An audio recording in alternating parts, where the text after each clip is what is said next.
Good morning. It's good to be with you on this Good Friday. Good Friday is one of those hmm, mistitled days. It's called Good Friday, but there's not a whole lot that's good about it. Well, it's good for our sake because of what the Lord did to purchase our salvation and to save and restore us. But it wasn't good for him, obviously. I hope that no matter where you find yourself today, there's somewhere, if you're anywhere in the world, there's probably a Good Friday service somewhere, and I would encourage you to go to it. We have a service at St. Matthew's tonight at 6 o'clock. If you're the Madison area, I would love to worship with you. It's a very, uh, as I said yesterday, the yesterday and today are very visual, and I find that to be a powerful experience to see and hear and experience these things. I just would encourage you if you have the chance. We'll do our Tenebrae service tonight at St. Matthew's, and it's always a very powerful experience. So we'd love to worship with you, but I know that somewhere there's going to be a Good Friday service. And if you want Easter to be meaningful, if you want Easter to be meaningful, go to a service last night or a Good Friday service today, because unless we experience how terrible the cross was, we don't truly understand how miraculous Easter is. So, um, there's a lot of readings we could do today. The Tenebrae service that we'll do at our church, basically, I feel like we read all of John, is how I feel, because we go through the cross. Um, some churches do the seven last words of Jesus. I've been part of that service before, and it's always a great service. But what I want to read to you today is from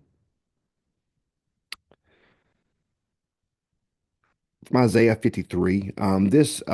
These beautiful. Isaiah is such a powerful book. It's the largest, the longest of all the prophets.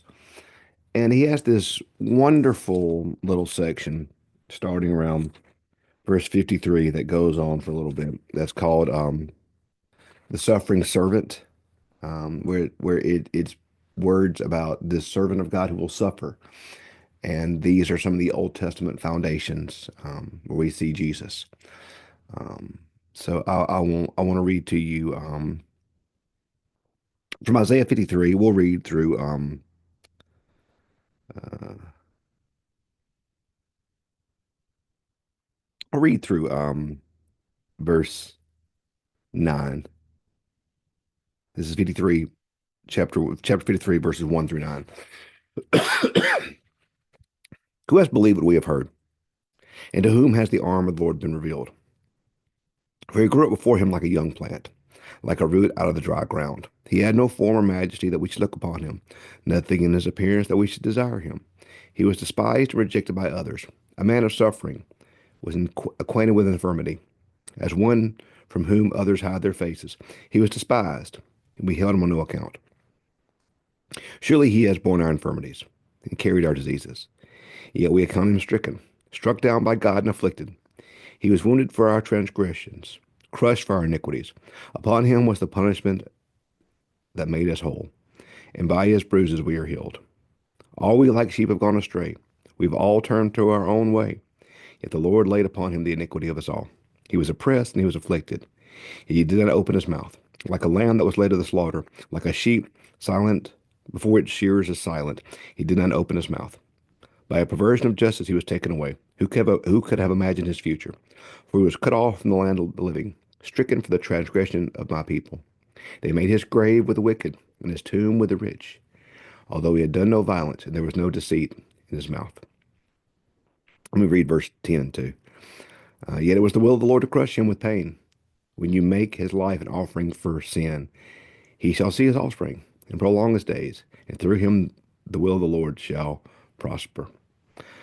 I love that verse 4 through 6 is some of my favorite verses in the entire Bible. Surely he has borne our infirmities and carried our diseases, yet we account him stricken, struck down by God and afflicted. But he was, I always hear this in the King James, but he was pierced for our transgression, crushed for our sins, and upon him was the punishment that made him whole, and by his wounds we are healed. I always say, by his wounds we are healed, by his bruises we are healed. All we like sheep have gone astray. The Lord has laid upon him the iniquity of us all.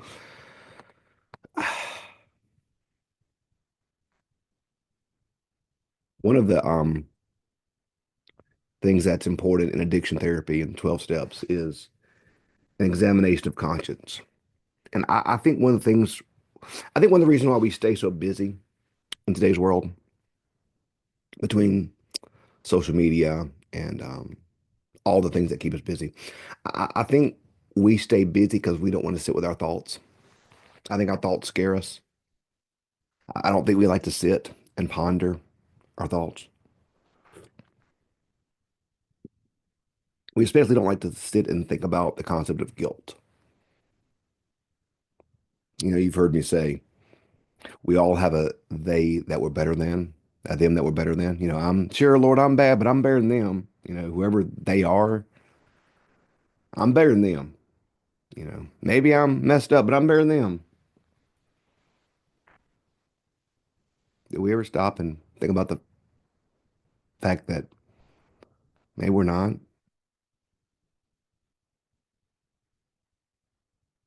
There's a great, if you haven't read Brennan Manning's book, The Ragamuffin Gospel, I really encourage you to read it.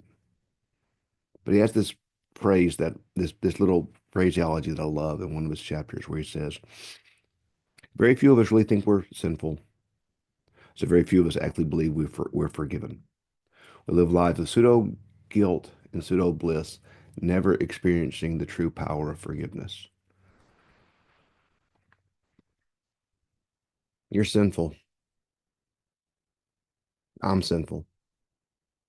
Not just that we have done things that are wrong, but we're sinful. We are like moths drawn to the flame towards temptation and evil. And yes, we all have good within us, 100%. We're made in the image of God. So this is not to say that we're scum. It's not to say that we're worthless or terrible, but it's to say that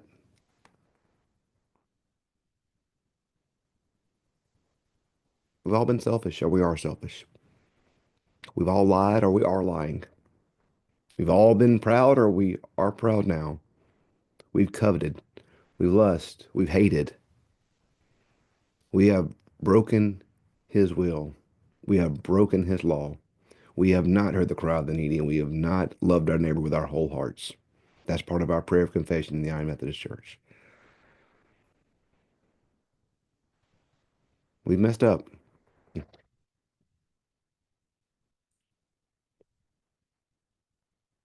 We need to sit with it. Because, friends, if we don't sit with it, we won't really feel forgiven on Easter. If we don't sit with the fact that the Lord laid upon him all of our iniquity, stuff we've done wrong, stuff we're doing wrong, stuff we're going to do wrong. The Lord took all that and placed all that upon Jesus.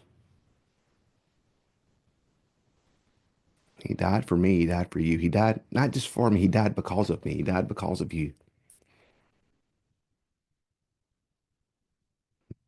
How dare we think we're better than anyone else? How dare we live lives of superiority? How dare we live lives of arrogance? How dare us? How dare me? How dare you? How dare us? How dare we pretend like we're better than we are? Because we're not. He went to the cross for us. And until we sit with that, until we sit with our sin, we'll never feel forgiven. And that's why so many of us drift into morality, because we don't sit with our sin. Because if you sit with your sin for a minute, you understand that you are not better than anybody. I'm not better than anybody. But if we rush through it, then, well, I'm better than them. I'm better than them. And I'm not. Paul said he's the chief of all sinners. That's how I feel. Don't rush to Easter. Stay here for a minute. Sit in your sin. I mean, sit in mine. Because if we don't sit in it, friends, we won't really feel forgiven. Today, I understand that the Lord placed upon him all of our iniquity. Sunday's coming, but today's Friday, and that's okay. We'll do a special Holy Saturday rooted tomorrow, so I hope that you can be with us for that. So, hey, thanks for being with us. Hope you have a holy Good Friday. Thanks.